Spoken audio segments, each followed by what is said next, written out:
یہ بہت خاص طریقہ ہے، یہ سب کے لیے نہیں ہے۔ حسن بصری رضی اللہ تعالیٰ عنہ جو تھے، سلطان الفقراء گزرے ہیں، ان کے پاس لوگ جاتے حدیث کی تصدیق کروانے، تو وہ کہتے ہیں کہ پڑھو حدیث، تو وہ آنکھ بند کر لیتے۔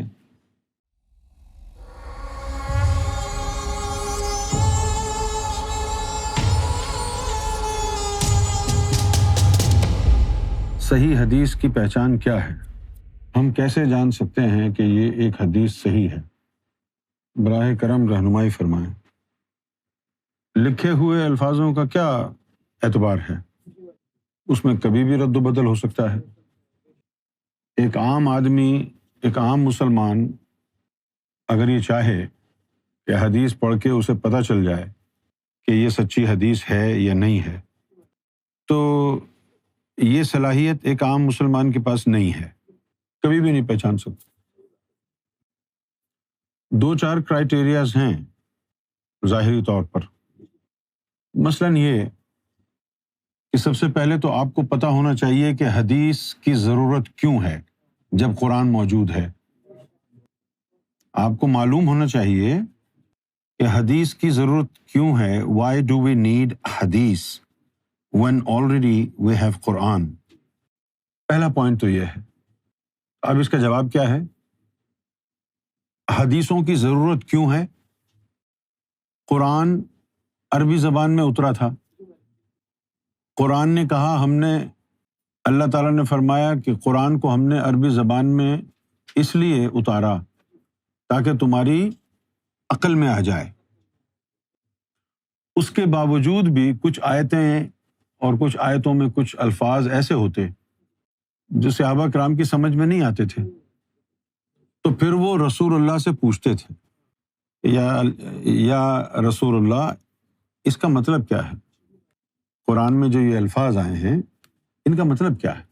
عربی آتی تھی ان کو، اس کے باوجود بھی کچھ الفاظ ایسے تھے جو ان کو سمجھ میں نہیں آتے تھے۔ کیوں نہیں آتے تھے؟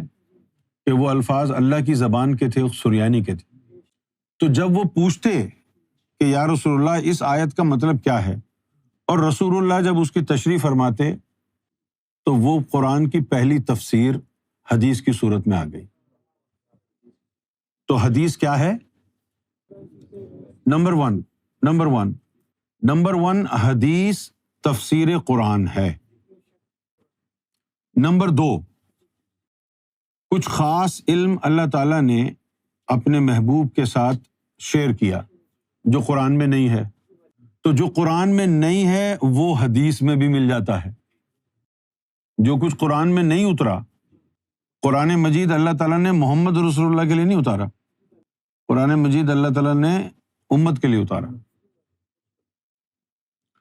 اب حدیثوں میں ایک صنف ہے حدیث کی، حدیث قدسی۔ حدیث قدسی، حدیث کا مطلب کیا ہے؟ بات۔ قدس جو ہے اللہ تعالیٰ کے عرش کو بولتے ہیں، وہاں کی مخلوق کو قدسی۔ تو حدیث قدسی کا مطلب کیا ہوا؟ کہ جو اللہ کی طرف سے حضور کے پاس بات آئی ہے وہ حدیث قدسی کہلائے گی۔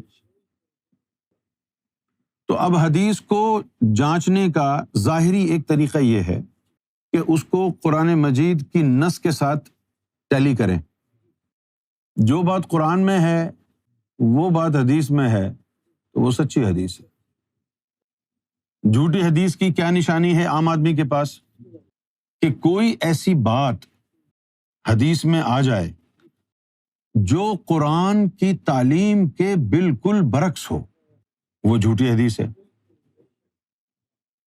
کیونکہ اگر کوئی خاص تعلیم رسول اللہ دیں گے تو وہ کوئی اور ہی تعلیم ہوگی، پہلی تعلیم کی ضد تو نہیں ہوگی، اس کو رد کرنے والی تو نہیں ہوگی، آگے کی ہوگی نا۔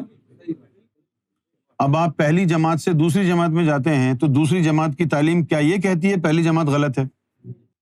نہیں نا۔ تو اگر کوئی خاص تعلیم ہوگی تو وہ آگے کی بات کرے گی، پہلی تعلیم کو رد نہیں کرے گی۔ لیکن کوئی ایسی بات جو حدیث میں آئے اور قرآن کی مخالفت میں ہو، اس کو اٹھا کے پھینک دیں، وہ اللہ کے رسول کا کلام نہیں ہے۔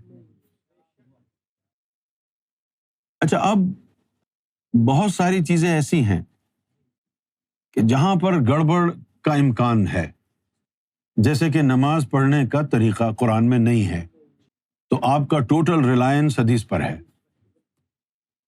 ایسی کوئی حدیث جس میں نماز پڑھنے کا طریقہ ہو، اب اس کو سچا یا جھوٹا ثابت آپ کر نہیں سکتے، کیونکہ قرآن میں ہے ہی نہیں وہ۔ اللہ نے قرآن میں حکم فرمایا نماز پڑھو، 5 نمازوں کی بات کی ہے، نماز کی فرضیت کی بات کی ہے، نماز کا فائدہ کیا ہے، نماز نہ پڑھنے کا نقصان کیا ہے، نماز کی حقیقت کیا ہے، نماز کی صحت کا اندازہ کیسے ہوگا، یہ تمام چیزیں قرآن شریف میں موجود ہیں۔ لیکن نماز قائم کیسے کرنی ہے، ادا کیسے کرنی ہے، یہ رسول اللہ نے بات بتائی، لہٰذا اس کے اوپر مسئلہ ہو سکتا ہے اور ہوا ہے۔ فار ایگزامپل، اب جیسے رفع یدین کا مسئلہ ہے، قرآن میں تو آیا نہیں ہے نا، تو اب کچھ کہتے ہیں کہ بھئی رفع یدین کرنا چاہیے۔ رفع یدین کا کیا مطلب ہے؟ رفع کا مطلب ہے اٹھانا، ید ہاتھ کو کہتے ہیں، یدین دونوں ہاتھوں کو، تو نماز کے دوران ہاتھوں کو اٹھاؤ۔ تو چونکہ رسول اللہ صلی اللہ علیہ وسلم نے نماز کا طریقہ سکھایا ہے، اب آپ صلی اللہ علیہ وسلم نے نماز جو ہے وہ ہاتھ اٹھا کے بھی پڑھی ہے اور ہاتھ باندھ کے بھی پڑھی ہے۔ اگر باطنی علم نہ ہو تو پھر ہم یہ کہتے کہ چونکہ دونوں کام حضور نے کیے ہیں، لہٰذا کوئی ہاتھ اٹھا کے پڑھ لے جس کی مرضی ہے، جس نے ہاتھ باندھ کے پڑھنا ہے وہ ہاتھ باندھ کے پڑھ لے، کیونکہ حضور کے عمل سے دونوں ثابت ہیں۔ اگر ہمیں باطنی تعلیم نہ ہوتی تو ہم یہ کہتے، ایک عام شریعت کی بات جو ہماری عقل میں آتی ہے، عقل میں یہی آتی ہے نا کہ یہ بھائی دونوں چیزیں حضور کے عمل سے ثابت ہیں۔ اگر یہ ہاتھ اٹھا کے پڑھ رہا ہے، حضور نے ایسا بھی کیا ہے تو یہ صحیح ہے، اور یہ ہاتھ باندھ کے پڑھ رہا ہے تو حضور نے ایسا بھی کیا ہے، یہ بھی صحیح ہے۔ اگر ہمارے پاس باطنی تعلیم نہ ہوتی تب ہم یہ کہتے۔ اب چونکہ ہمارے پاس باطنی تعلیم ہے، لہٰذا اب ہم یہ نہیں کہیں گے۔ اب ہم کیا کہیں گے؟ اب ہم یہ کہیں گے کہ جو مسلم طریقہ ہے حضور صلی اللہ علیہ وسلم کا، جس طریقے کو بکثرت صلاۃ کے لیے حضور نے استعمال کیا، وہ ہے ہاتھ باندھ کے پڑھنا۔ اس کے پیچھے وجہ کیا ہے؟ اس کے پیچھے وجہ یہ ہے کہ جب مومن جس کا قلب اللہ کے نور سے جاری ہوتا ہے، صاحب ایمان ہوتا ہے، اس کا نفس کلمہ پڑھتا ہے، اس کا دل کلمہ پڑھتا ہے، جب ایسا شخص نماز کے اندر کھڑا ہو کے نماز پڑھتا ہے تو اس کے پورے وجود میں نور گردش کرتا ہے۔ نور جب پورے وجود میں گردش کرتا ہے تو اس کو حکم ہے کہ وہ تعویذ بنا کے اپنے مقام ناف پہ رکھے، تاکہ وہاں سے نور نفس میں جائے اور وہ تم کو برائیوں سے، بے حیائیوں سے روکے۔ قرآن نے بھی یہی کہا، ان الصلاۃ تنہی عن الفحشاء والمنکر، کہ نماز برائیوں اور بے حیائیوں سے روکے گی۔ اب اگر آپ یہ کہو کہ بندوق بندہ مار دیتی ہے، لیکن پوری تعلیم نہ ہو آپ کے پاس، آپ خالی بندوق نکال کے ٹریگر دباتے رہیں، کہتے ہیں جی جھوٹ ہے سب، کوئی بندہ ہی نہیں مرا، کیونکہ باقی تو آپ کو پتہ ہی نہیں ہے نا۔ جس طرح آپ کو صرف یہ پتا ہے نماز برائی اور بے حیائی سے روکتی ہے، اور آپ کو یہ نہیں پتا کہ نماز کی شرائط کیا ہیں، نماز کی قبولیت کا راز کیا ہے، نماز کی حقیقت کیا ہے، کون سی نماز ہے جو برائی سے روکے گی۔ جب یہ نہیں پتا آپ کو تو آپ اسی میں لگیں کہ نماز پڑھو برائی سے روکو، کبھی سوچیں گے بھی نہیں کہ میں برائی سے تو رکا ہی نہیں، نمازیں بھی پڑھ رہا ہوں، برائی بھی کر رہا ہوں، پھر بددل ہو جائیں گے دین سے۔ اسی طرح اگر آپ نے یہ سنا ہے کہ بھائی بندوق سے بندہ مر جاتا ہے، اور آپ نے یہ نہیں سنا کہ بندوق میں گولی ہو تب مرتا ہے، بندوق میں گولی ہو تب مرتا ہے، گولی نہ ہو تو چلاتے رہو، کچھ بھی نہیں ہوتا۔ اسی طرح نماز برائی بے حیائی سے کب روکتی ہے؟ جب دل میں نور ہو، جب نفس میں نور ہو، نماز پڑھے، اس کا نور تیری ہتھیلیوں کے ذریعے تیرے نفس کے اندر جائے، پھر وہ نماز برائی بے حیائی سے روکے گی نا۔ تو اس مسئلے پہ لگے ہوئے ہیں لوگ، کوئی کہتا ہے ہاتھ باندھ کے پڑھو، کوئی کہتا ہے ہاتھ کھڑے کر کے پڑھو۔ اب وہ لگے کیوں ہیں؟ ان کے پاس باطنی تعلیم ہی نہیں ہے۔ باطنی تعلیم اگر ان کو ہوتی تو ان کو پتہ ہوتا نا کہ اگر ہاتھ کھڑے کر کے نماز پڑھیں گے تو وہ نور تو نفس میں جائے گا ہی نہیں۔ اب اس کی پرواہ ان کو کیوں نہیں ہے؟ کیونکہ ان کو پتہ ہی نہیں ہے کہ کیونکہ ان کے اندر نور کی گردش ہوتی ہے نماز میں، ان کو معلوم ہی نہیں ہے۔ جب تم نماز پڑھو گے تو وہ جو نماز ہے تمہاری عام آدمی کی نہیں، خاص آدمی کی بات ہو رہی ہے. ویسے تو دل اللہ اللہ کر رہا ہے، نماز کا نور اس کے ذریعے جا رہا ہے، وہ مومن کی نماز ہو گئی. جو نماز ہم جانتے ہیں اس نماز کی شرط یہ ہے کہ جو تلاوت نماز کے اندر تیری زبان کر رہی ہے وہ تیرا دل بھی کرے. زبان اگر کہتی ہے قل هو اللہ احد، دل بھی کہے قل هو اللہ احد. سرکار نے اس کی مثال بھی دی کہ زبان کہتی ہے قل هو اللہ احد، کہہ دے کہ اللہ ایک ہے. بھئی اللہ تعالیٰ نے حضور پاک کو کہا تھا نا قل هو اللہ احد، کہہ دو کہ اللہ ایک ہے. حضور پاک نے آمین کہا. اب حضور پاک نے لوگوں کو کہا کہ تم بھی کہو کہ اللہ ایک ہے. جس نے مانا وہ مومن ہو گئے، جنہوں نے حیل و حجت کی وہ منافق ہو گئے، جنہوں نے رد کیا وہ کافر ہو گئے. اب تو روز گھڑی گھڑی نماز میں کس کو کہتا ہے کہہ دے اللہ ایک ہے؟ اور تو اپنے دل کو کہتا ہے کہ کہہ دے اللہ ایک ہے. آگے سے دل کہتا ہے کہ بیوی بیمار ہے، یعنی دل حجت کر رہا ہے نا. اب حجت کر رہا ہے تو تمہارا دل تو منافق تھا نا. اور منافق دل کی نماز کیسے ہوگی؟ جب دل میں نور آ جائے گا تو پھر وہ نور تمہاری نماز کو عرش الہی پہ پہنچا دے گا. پھر جو وہ نور تمہارے اندر آ جائے گا، ابھی کسوٹی نہیں ہے تمہارے پاس حدیث کو پہچاننے کی. کب ہے؟ وہ اس وقت ہے کہ جب تم نے زبان سے کہا قل هو اللہ احد، اب تم اپنے دل کو کہو، دل بھی اس آیت کو دہرائے. اللہ الصمد، پہلے تو زبان سے کہ اللہ الصمد، دل کہے گا اللہ الصمد، لم یلد ولم یولد، دل کہے گا لم یلد ولم یولد ولم یکن لہ کفوا احد، دل کہے گا ولم یکن لہ کفوا احد. اب تو کسوٹی بن گیا ہے. جب تو نے زبان سے کہا قل هو اللہ احد، کوئی نور نہیں بنانا. جب تو دل سے کہے گا قل هو اللہ احد تو دل جو ہے وہ نور کی چنگاریاں نکالے گا. کیوں؟ تیرے دل میں نور ہے اور وہ کلام بھی اللہ کا کلام ہے، اس میں بھی نور ہے، ادھر بھی نور ہے ادھر بھی نور ہے، رکعت طاری ہو جائے گی نا. اچھا، اللہ کا کلام نور ہے تو حضور پاک نے فرمایا کہ میں بھی اللہ کا نور ہوں. اب وہی وہ اللہ کا نور ہے تو ان کے الفاظ میں بھی نور ہوگا نا. تم نے تو قرآن پڑھانا سیکھ لیا تھا نا قلب کو. اب تمہیں کوئی شک ہے کسی حدیث کے بارے میں، اب اپنے دل کو کہو کہ پڑھ حدیث، اپنے دل کو کہو کہ حدیث پڑھ. پھر جب دل حدیث پڑھے تو بجائے رکت کے وحشت ہوگی، کیونکہ اللہ کے رسول کے الفاظ میں نور ہے، اور جو کسی نے اپنی طرف سے اضافہ الفاظ میں کیا ہے اس میں نور نہیں ہے نا. ہاں، پھر وہ رکت رک جائے گی، وہ چاشنی ایمان کی رک جائے گی، وحشت ہوگی. تو تم سمجھ جانا کہ یہ جھوٹی حدیث ہے. یہ بہت خاص طریقہ ہے، یہ سب کے لیے نہیں ہے. حسن بصری رضی اللہ تعالیٰ عنہ جو تھے، سلطان الفقراء گزرے ہیں، ان کے پاس لوگ جاتے حدیث کی تصدیق کروانے، تو وہ کہتے ہیں کہ پڑھو حدیث، تو وہ آنکھ بند کر لیتے، آنکھ بند کر لیتے، آنکھ بند کر کے سنتے اور کہتے ہیں کہ یہ صحیح ہے، دوسری یہ غلط ہے، یہ صحیح ہے، یہ غلط ہے، یہ صحیح ہے، یہ غلط ہے. اس طرح کر کے وہ چھانٹی کر دیتے.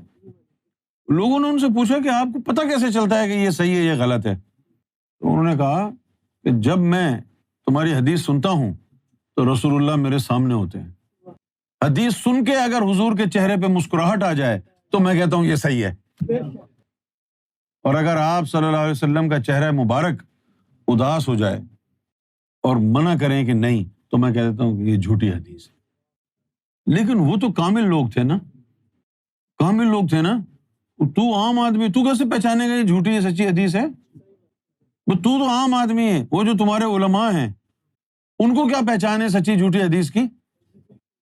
اگر ان کو علماء کو پہچان ہوتی تو پھر بخاری شریف میں ان کو شک نہ آتا نا، نہ شک آتا اور نہ وہ کہتے کہ یہ بخاری شریف میں بہت سی جھوٹی حدیثیں آ گئی ہیں، اب اس کو نکالو. نکالنے کے بعد پھر اس کا نام صحیح بخاری رکھا.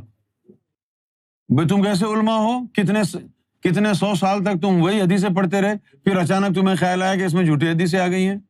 کیسے پہچانا تم نے؟ داخل کیسے کیا؟ داخل کرنے سے پہلے ہی اگر یہ کوئی کسوٹی کسی کے پاس ہوتی، یہ پیمانہ ہوتا تو پھر جھوٹی حدیثیں داخل ہی نہ ہوتی نا. تو عام آدمی کے پاس کوئی پہچان نہیں. وہ وہی راگ الاپتا رہتا ہے. کون سا؟ بھئی اس کی جو ہے اتنے راوی ہیں، فلاں سے روایت ہے، اس نے اس سے روایت کیا، اس نے اس سے. اچھا کوئی بیٹھ کے گھر پہ کتاب میں وہ جو روایت ہو رہی ہے وہ چینج کر دے، کیا پتہ چلے گا تمہیں؟ سند اس کی حدیث کی اوتھینٹسٹی کیسے قائم کرتے ہیں کہ بھئی یہ اس نے روایت کیا وہ بھی سچا تھا، اس سے روایت کیا وہ بھی صحابی تھا، اس سے روایت کیا وہ بھی صحیح تھا، وہ بھی صحیح تھا، وہ بھی صحیح تھا. یہ تو تم نے لکھا ہے نا، وہ بندے تو تمہارے سامنے نہیں ہیں نا جن کے بارے میں لکھا ہے کہ یہ صحیح تھے. آپ کو معلوم ہے کہ بخاری شریف کے، مسلم شریف کے اندر ہزاروں روایتیں ان لوگوں سے ہیں جنہوں نے کربلا میں رسول اللہ کے نواسے کو شہید کیا. ہزاروں حدیثیں ان سے ہیں جو رسول اللہ کے گستاخ تھے. ہزاروں حدیثیں ان سے ہیں جو مولا علی کے دشمن تھے. اور اسٹینڈرڈ سند حدیث کی کیا رکھی ہے کہ 7 اصحاب کبار ہوں جنہوں نے کبھی زندگی میں جھوٹ نہ بولا ہو. اگر ان 7 اصحاب کبار سے حدیث روایت کردہ ہو تو پھر وہ حدیث جو ہے احسن کہلائے گی. اتنا سخت معیار اس بات پہ کہ جھوٹ نہیں بولا. اور جنہوں نے رسول اللہ کے نواسے کی گردن اڑائی وہ جھوٹ بولنے سے چھوٹا جرم ہے. تو کئی ہزار حدیثیں ایسی لکھی ہوئی ہیں، کیا کرو گے؟ لہذا بہترین یہ ہے کہ سب سے پہلے تم اپنے قلب کو اللہ کے نور سے بیدار کر لو. تمہاری خوش قسمتی ہے کہ اس زمانے میں سرکار کا فیض عام ہے. ابھی حدیثوں کی طرف نہیں جاؤ، ابھی دل کی طہارت کی طرف جاؤ، کیونکہ وہی محشر کی گارنٹی ہے. اللہ تجھ سے یہ نہیں پوچھے گا کتنی حدیثیں یاد ہیں تجھے، اللہ تجھ سے یہ پوچھے گا کہ تیرا قلب مبارک پاک ہے یا نہیں. یوم لا ینفع مال ولا بنون الا من آتی اللہ بقلب سلیم. اللہ تعالیٰ تو یہ پوچھے گا کہ تیرا قلب سلیم ہے یا نہیں ہے. وہ یہ تھوڑی پوچھے گا کتنی حدیثیں یاد ہیں، نہ وہ یہ پوچھے گا کتنا قرآن یاد ہے. یہ تھوڑی پوچھے گا، کیونکہ اس کو پتا ہے نا اگر اس کا قلب سلیم ہے تو پھر اس کا کوئی مرشد بھی ہوگا، بغیر مرشد کے یہ ملتا نہیں ہے. اگر اس کا قلب سلیم ہے تو اس مرشد کی لڑی محمد رسول اللہ سے ملتی ہوگی، کیونکہ محمد رسول اللہ کے بغیر اس میں ذات آگے جا ہی نہیں سکتا. تو اگر مرشد بھی ہے، محمد رسول اللہ سے تصدیق بھی ہے، تو ابھی اس کی مزید انکوائری کی کیا ضرورت ہے یوم محشر میں؟ جن ہستیوں نے زمین پر ہی اس کی تصدیق کر دی ہے، ان کے نام پر جیتا مرتا تھا، اب اس کو یہاں پر ذلیل و رسوا کرنے کی کیا ضرورت ہے؟ قلب سلیم ہے تو جانے دو، اس کو روکو مت. جیسے ای گیٹ ہے، پاسپورٹ رکھو اور گزر جاؤ، سوال کرنے کی ضرورت ہی نہیں ہے. تو ابھی تمہارے لیے بہتر یہ ہے کہ تمہیں قرآن سے کچھ سمجھ میں نہیں آیا نا، حدیث سے کیا آئے گا؟ تم کیا سمجھ میں آیا قرآن سے؟ قرآن سے تمہاری سمجھ میں کچھ آیا ہوتا تو تم 73 فرقے بنا لیتے. یہ تم سارے ہی قرآن پڑھتے ہو نا، شیعہ، سنی، بریلوی، وہابی، اہل حدیث، دیوبندی، سبھی پڑھتے ہیں نا قرآن. تو پھر تم الگ الگ کیوں ہو؟ ایک کتاب پڑھ کے 73 رائے کیسے بنی؟ اس لیے بنی کہ کسی کی سمجھ میں نہیں آیا نا قرآن. سمجھ میں آیا ہوتا تو ہدایت پر ہوتے نا، شیعہ، سنی، وہابی، دیوبندی، بریلوی نہ ہوتے تم. اب یہ قرآن سمجھ میں کب آتا ہے؟ یہ قرآن تب سمجھ میں آتا ہے کہ جب اللہ تعالیٰ قرآن کی فقہ اور توفیق تمہیں عطا کرے. اور یہ توفیق باللہ کب عطا ہوتی ہے؟ یہ اللہ کی توفیق پاکیزہ قلب کو عطا ہوتی ہے. جب تمہارے دل میں اللہ کا نور آ جائے گا تو پھر اللہ تعالیٰ قرآن کی فقہ تمہارے قلب پہ نازل کر دے گا. پھر تم قرآن پڑھو گے، حلق میں نہیں اترے گا، سیدھا دل میں جائے گا. جو بھی چیز دل میں اتر جائے گی نا وہ تو نس نس میں چلی جائے گی. اب اس قرآن پہ تم عمل کرنے کا سوچو بھی مت. قرآن کا نور اندر چلا گیا، جو قرآن نے بات کہی ہوگی نا تیرے ہاتھ پاؤں خود قرآن کے تابع ہو جائیں گے. یہی بات ہے اللہ کے رسول کی جو حدیث ہے کہ تیرے جسم میں گوشت کا ایک لوتھڑا ایسا ہے، اس کی اصلاح ہو جائے پورے جسم کی اصلاح ہو جاتی ہے. اگر وہی فساد میں مبتلا ہو تو پورا جسم فساد میں مبتلا رہتا ہے. یاد رکھ وہ تیرا قلب ہے. اب یہ وہی بات ہے جو قرآن سے ثابت ہے. قرآن بھی کہتا ہے وَمَن يُؤْمِن بِاللَّهِ يَهْدِ قَلْبَهُ. اللہ تعالیٰ بھی انسان کے قلب کو ہدایت دیتا ہے. ہمارا جو دل ہے، ہمارا جو قلب ہے، اس کی مثال ایسے ہے جیسے کسی کنٹری کا کیپٹل ہو. جیسے پاکستان کا کیپٹل اسلام آباد ہے، اسلام آباد پہ قبضہ ہو گیا تو پورے ملک پہ ہو گیا. جیسے انڈیا کا کیپٹل نیو دہلی ہے، جیسے لندن جو ہے وہ یو کے کا کیپٹل ہے، فرانس کا کیپٹل پیرس ہے کہ نہیں؟ واشنگٹن ڈی سی امریکہ کا ہے. ان کے اوپر قبضہ ہو گیا تو وہ ملکوں پہ قبضہ ہو گیا. اسی طرح انسان کا کیپٹل کیا ہے؟ اس کا دل. اگر وہ شیطان کے ہاتھ میں آ گیا تو پورا جسم شیطان کے قبضے میں چلا گیا. رسول اللہ نے فرمایا کہ تو اس کو جاری کر لے، پاک کر لے، تو پورے جسم پر پھر نور کا قبضہ ہو جائے گا. کبھی جانچ نہ ہو کہ میرا ذکر چلتا ہے کہ نہیں چلتا ہے. لا الہ الا اللہ محمد رسول اللہ سب سے سچی کسوٹی ہے. یہ کبھی بھی جاننا ہو کہ میرا ذکر چلتا ہے یا نہیں چلتا ہے تو صرف ایک چیز دیکھنا، کیا سرکار کی محبت میں اضافہ ہو رہا ہے یا نہیں. اب دوسری بات سنو، یہ روحانیت کا قانون ہے. اگر کسی ہستی سے تجھے فیض ہوا ہے تو اس ہستی کی بارگاہ میں تو مؤدب ہوگا، اس کی محبت میں روز بروز تیرے دل میں اضافہ ہو.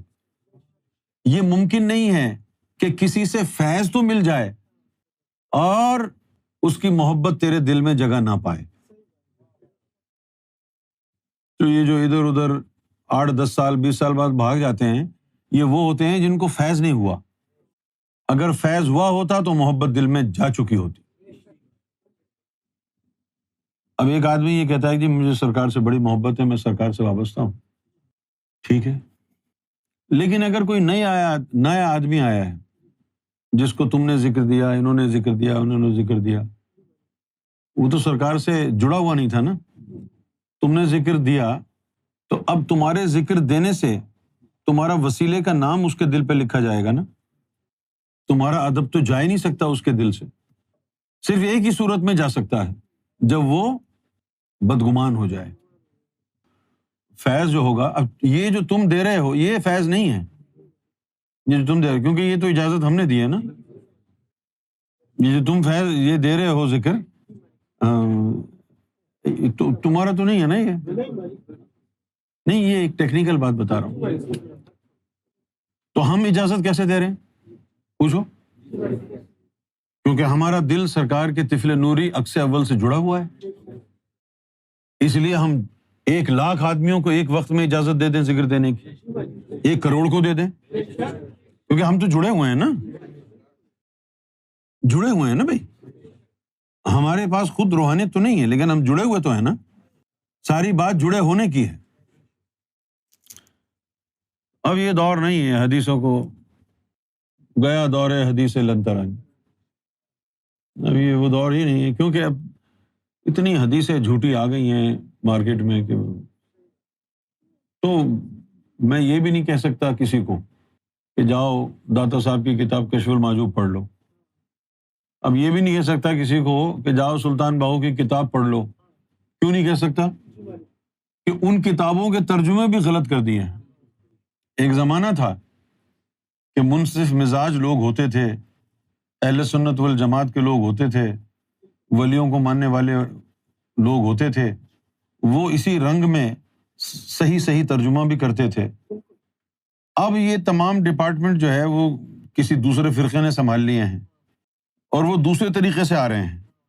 اب وہ یہ نہیں کہہ رہے کہ یہ داتا صاحب مت پڑھو، یہ مت پڑھو. وہ ان ہستیوں کی جو کتابیں ہیں ان میں رد و بدل کر رہے ہیں، جو ان کا موقف ہے اس سے الائن کر رہے ہیں. کہتے ہیں جی پڑھیں داتا صاحب کی کتاب، پڑھیں فلاں کی کتاب، کس کی کتاب پڑھیں. پھر وہ دیکھتے ہیں ارے اس میں تو وہی باتیں لکھی ہوئی ہیں جو تبلیغی جماعت والے بتاتے ہیں، وہی فلسفہ ہے اس کے اندر، تو وہی چیز موجود ہے جو تبلیغی جماعت والے بتا رہے ہیں. تو وہ کہتے ہیں بالکل صحیح ہے. یہ انہوں نے تو سختی سے منع کیا ہے کہ کوئی ان کے ہاتھ نہ چومے. کشف المحجوب میں لکھا، پہلے ہم نے جب کشف المحجوب پڑھی تھی تو ہم نے اپنی آنکھوں سے لکھا ہوا دیکھا تھا اس میں کہ شریعت کے اندر سجدہ تعظیمی حرام ہے، لیکن طریقت میں محبین کا طریقہ ہے کہ وہ اپنے مرشد کی قدم بوسی کرتے ہیں اور یہ طریقت میں جائز ہے. یہ ہم نے خود پڑھا کشف المحجوب میں، لیکن اب انہوں نے نکال دیا.